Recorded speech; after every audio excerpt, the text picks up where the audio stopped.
Now this is a machine. Unironically, this is probably the most reliable car I own out of every single car I own, which is a lot. We'll get to those later. Let's start with the best one. This is a 1979 Datsun 280 ZX.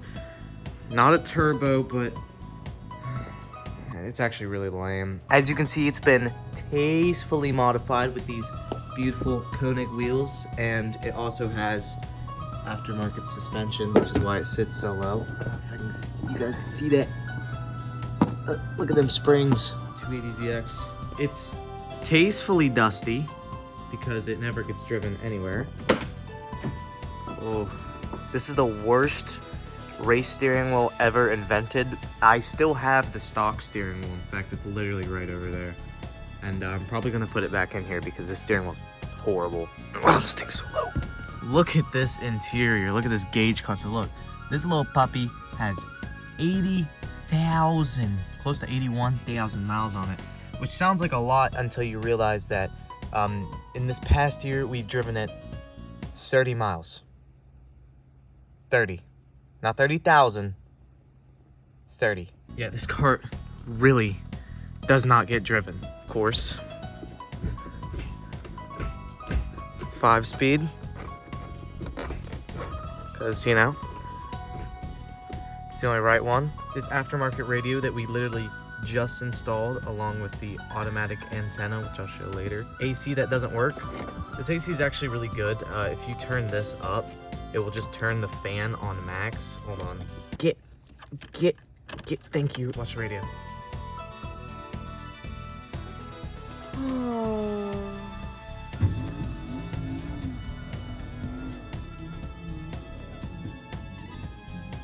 Baller. This is what I mean by the steering wheel. It sounds horrible. And yeah, here's a problem. Oh! It actually works today.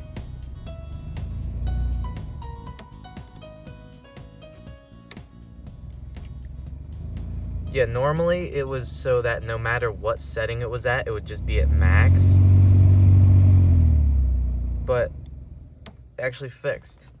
Oh yeah, and the fix for the max would just be to just take these sliders back and forth over and over again, and it would just fix it. But you know, I guess it's just working today. I hate this shifter boot. I didn't put this on here. It's my brother's shifter boot. I don't like it. This is horrible. It doesn't fit right, and heat comes up from the bottom because there's no under boot. It's horrible. I hate it. Look at this decadent ashtray and the cigarette lighter that doesn't work because we forgot to plug it back in when we installed this radio. And the radio fully works. I mean, we can get some radio going on here. Radio. See, of course, we got our oil gauge, our volts, and our clock that doesn't work. This car has lots of issues with it, actually. The check engine thing doesn't show properly, and if the fuel is on max, it will just like do this. It will just freak the flip out, and I don't know what's wrong with it. But you know, it's a pretty cool car. Oh, that's not right. Okay. See you guys. What makes this thing go?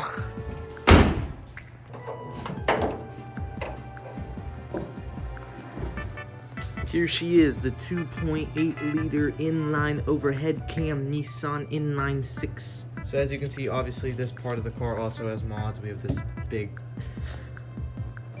strut brace on here. Cold air intake, 3,000 horsepower added supercar. What? Whenever people look at the car, I tell them that that's the turbo. New fuel. Underneath this car is literally completely stock. This is all stock. There's no mechanical upgrades whatsoever. It's literally only suspension. There's not even any cosmetic upgrades. This car is extremely stock. And yet, it's still like the best looking car we have. Let's look at the trunk. Bop! Another strut brace. These are 3D modeled covers that we're working on. You know, just little things. But yeah, the back of this thing is, it's clean. This is something that I absolutely love about these old Nissans is they just have all these little secret compartments everywhere. I mean, what other car company has a secret compartment behind your seat right here? That's just, I don't know, I love it. I also love these AI generated dogs on the dashboard. Heck freaking yeah. That cat has a dog's face. There's 2 steering wheels. That one's part of the hood. And look at this. Automatic mirrors in 1979. What other car company had automatic mirrors in 1979 apart from like Mercedes? This was like top of the line car. I mean, it has cruise control and everything. This was nice. Side opening whatever with, oh, I actually can't show that.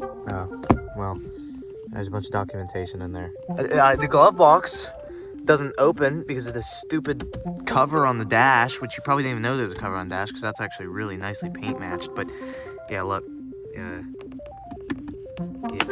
Oh, you can see why there's a cover. Oh, look at the actual dashboard underneath. Yeah, this car's rooted, man. And you know, like, lots of people would look at this car as being mint. This car it's far from mint, man. Look at this. This headliner right here, this used to be this color. Hold on. That color right there.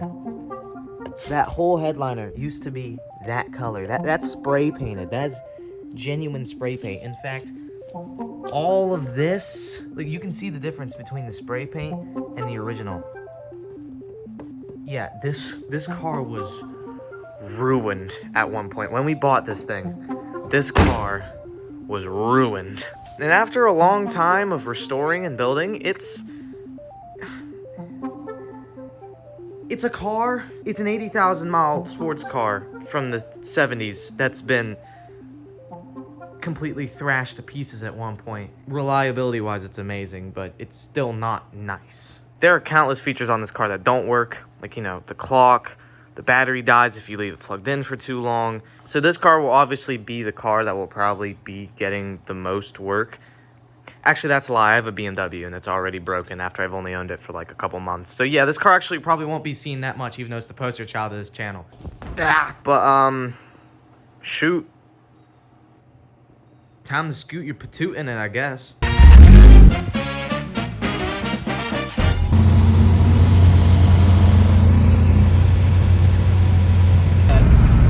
As soon as you're out on the road to get to work, it's just this.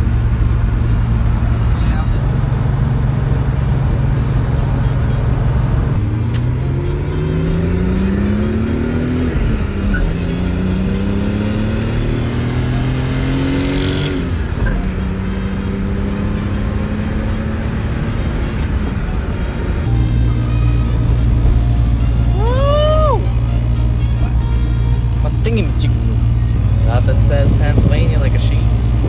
What that do, Nick? Shit, what? I read you. That's a freaking Thunderbird, dog. Mix it again. There you go. Yep.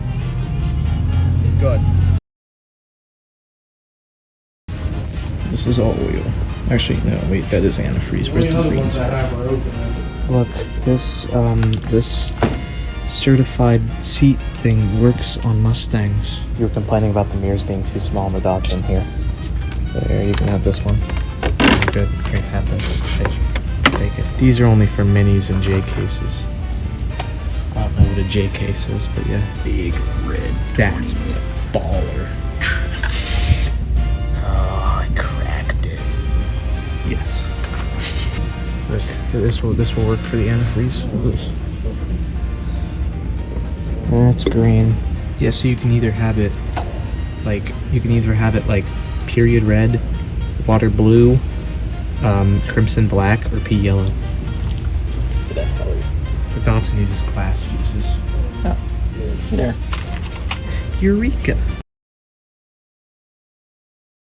And you know what? After that entire drive, this thing never once failed us, and it never has failed us ever. And I don't think it ever will fail us. Now, one issue with this car is even in that part where we were absolutely pushing it, it has no power whatsoever. It's probably has something to do with the fuel or the fact that the engine's completely stock, but it just doesn't make any power. This thing literally is just a really sporty looking Honda Civic. It barely makes any power for as much noise it makes.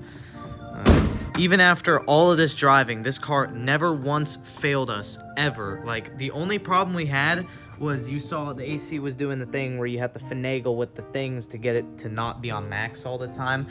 That was it. It never struggled to start. In fact, this thing starts better than a 2025 Nissan Rogue.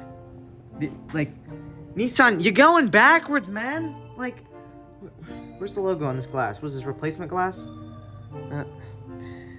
You got... Just get back here. You going backwards, man? Go back to these things. These things were indestructible. But honestly, I don't even think it's the car that's indestructible. I think every single straight six engine ever made is just super reliable for some reason. I don't know why. I can't name... Trust me, I could probably guess that one of you guys in the comments can say, oh, the freaking random Russian car that no one's ever heard of before has an inline six and it's known for breaking down. But I don't know a single inline six that's broken down. I have a 2008 BMW X3 and it obviously has an inline six in it, but the motor's not the problem. It's everything bolted to it. That's what some people don't understand about straight sixes, especially BMW straight sixes. The engine isn't the problem. It's everything bolted to it. You never really have to change pistons or camshafts. The only thing on the motor you ever need to change is the valve cover because it leaks, and everything on it. But this car kept everything reliable. Rarely ever does anything need change on these old things. Now, I do have to say one thing. Don't wear sweatpants while you're in one of these. Let me show you why. You guys saw a sneak peek in the AutoZone earlier. Oh my god. I mean, I'm not that upset because this is just my work phone. It's not a 17 or a 16 or anything. It's only a 14. But still, this was like my prettiest phone. I fucking love this purple color. It broke! But seriously, unless it's upgrades on this car, I highly doubt you guys will ever see this car because the truth is it's just reliable. It goes forwards and backwards. It starts and stops every single time. It never has any issues. BMW! But I do believe that the older a car gets, the better it is. I don't know why. A brand new Nissan is trash. This thing is amazing. But that's basically where I'm just going to end this video. I just kind of want to make a video introducing you to one of my favorite cars in the collection. The next video will probably be another car. Probably the BMW. Or maybe this thing. I don't know. Hopefully not this thing, because this thing should just work. It's brand freaking new. But anyway, guys, thank you guys for watching. Comment, like, subscribe, do whatever. I don't give a fuck. And peace.